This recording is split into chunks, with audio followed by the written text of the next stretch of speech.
nights do you restlessly lie awake, worrying about tomorrow and the future?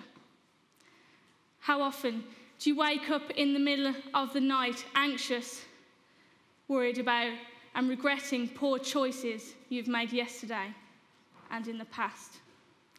Next thing you know, you'll be worried that men in white coats will come to take you away because you've publicly admitted that you enjoy watching daytime TV.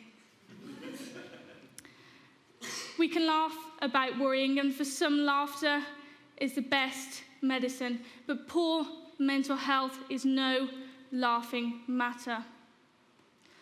For those that are facing these issues, and as I look across the audience today, I understand that some of you will be. Know that you are okay. Know that there is hope for tomorrow, because now is the time to talk about mental health. Poor mental health fractures our relationships. It hampers our health. It endangers our employment opportunities. Most importantly, it can rob us of our joy for living. Time is our most valuable resource. It is a gift. It is the present.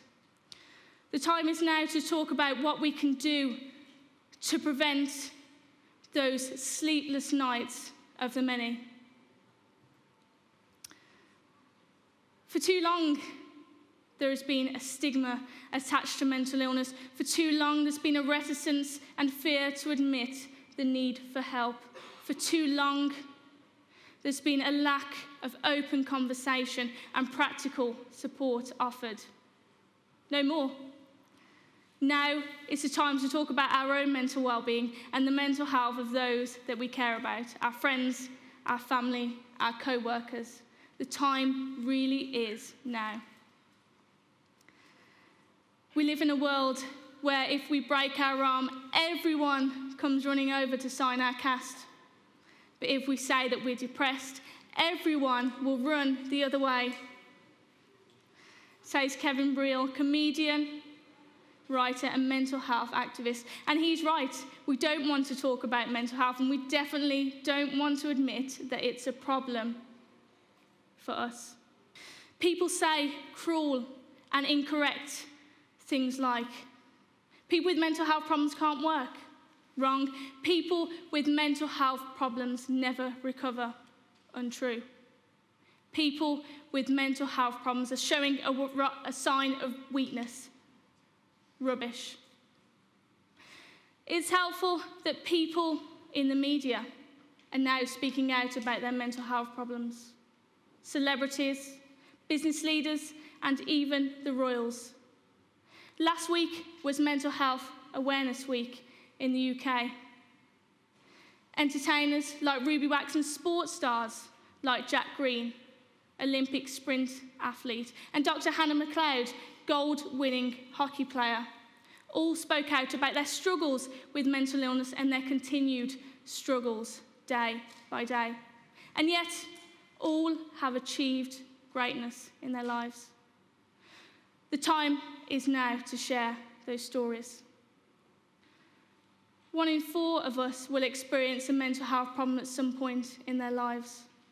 Look at the person next to you. Look at the people in front of you and the people behind. It could be them. Now think, those people have just looked directly at you and thought exactly the same thoughts. 1 in 4 people will have a problem. The problem we face is that the other 3 don't know it or won't admit it. Let's face it, we live in a society that breeds stress, that stimulates mental illness, and one that makes us feel inadequate. Take the rise in social media as an example. I remember when I first discovered social media. Now, when I say social media, I don't mean Snapchat or Instagram. I mean MSN Messenger and MySpace. I do miss MSN Messenger, those really engaging conversations Hi, hey, you okay? Yeah, you. Good, good. Got to go, be right back. Okay, lol. And we thought we were so cool. Does anyone remember the chatterbot within MSN called Smarter Child? Now, Smarter Child was a bot within the Messenger app that you could speak to if, like me, you didn't have many friends, or if none of your friends were online. Now, it wasn't a real person, but at least the conversations were more interesting.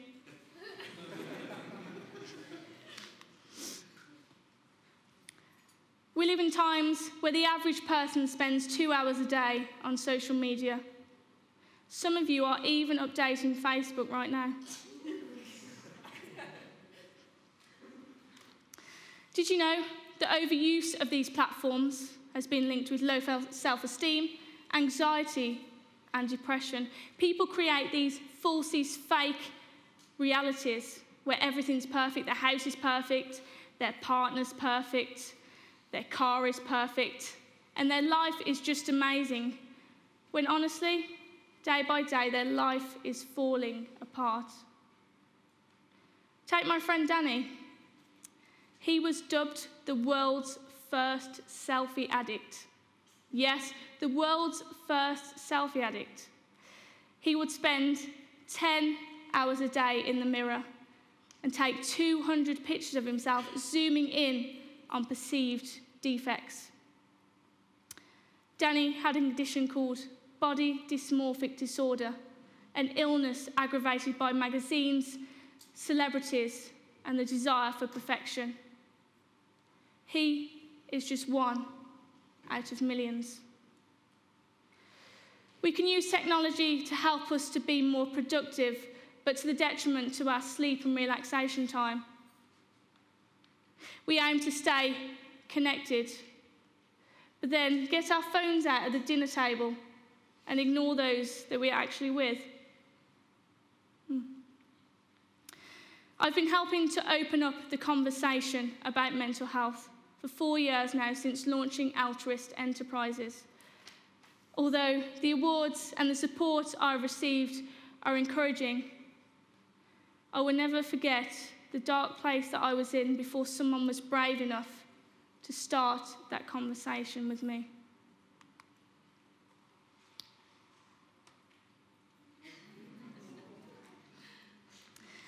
When I was 10 years old, I would lie in my bed and I'd worry.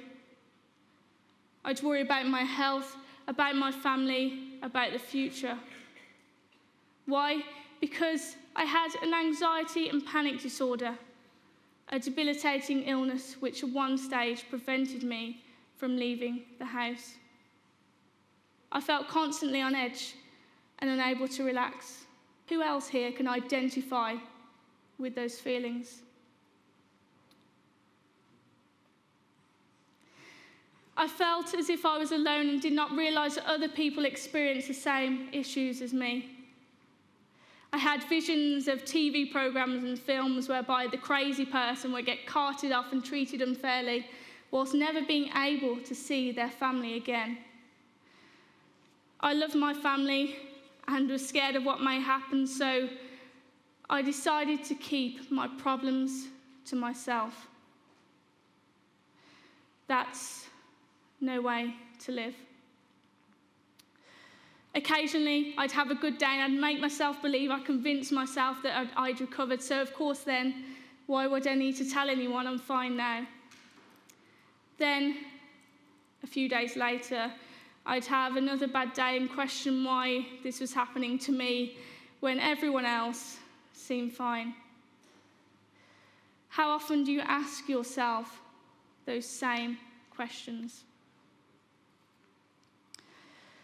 I masked my mental illness with a physical health problem, as many do, so when I returned to school after a few weeks off with a stomach bug, I was met with the impending challenge of SATs exams.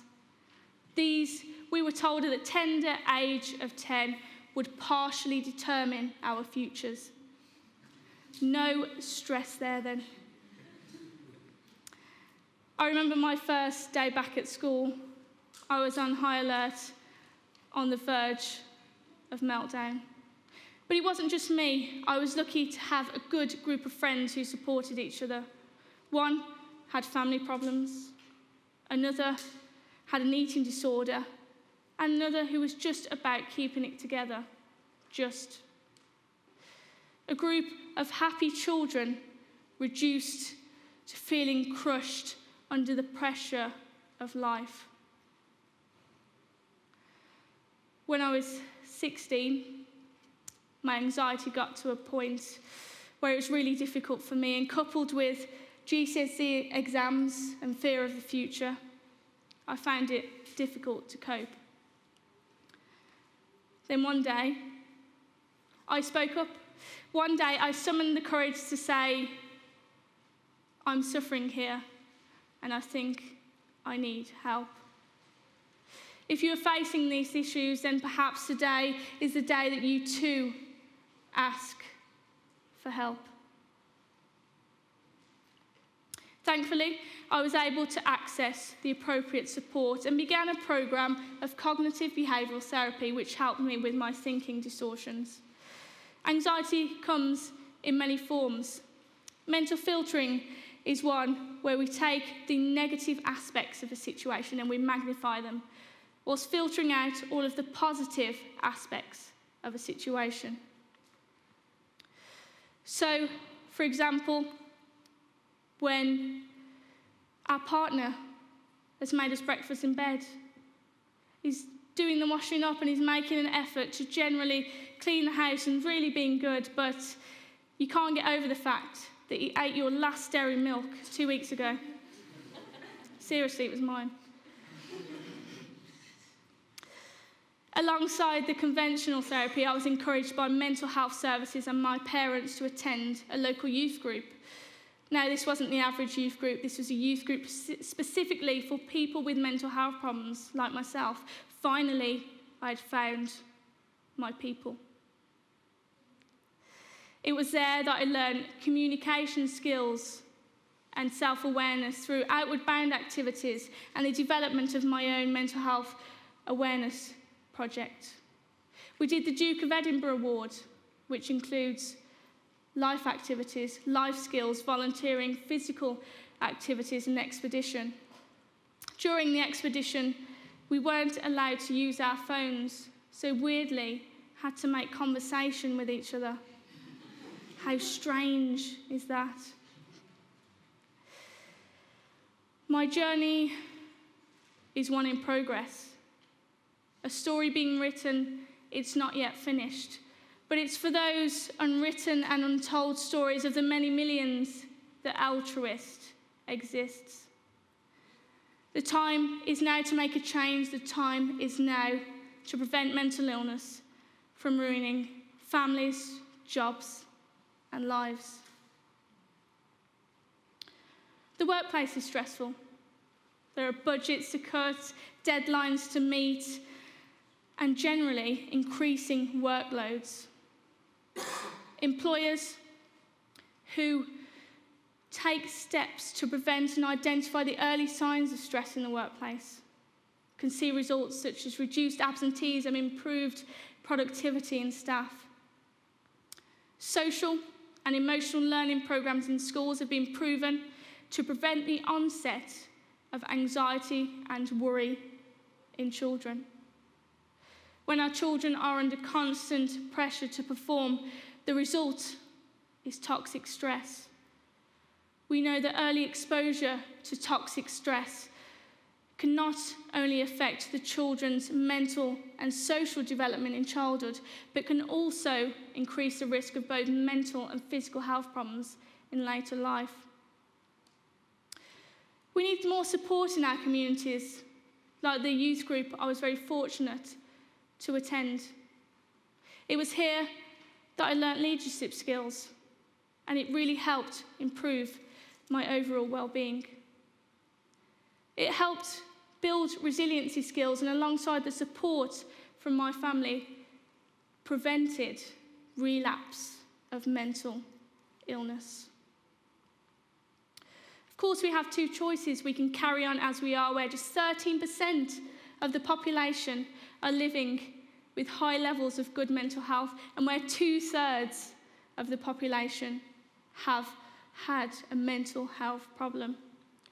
Or together, we can create a world where we love ourselves, where we support each other, and one where our children have the knowledge to build those important resiliency skills.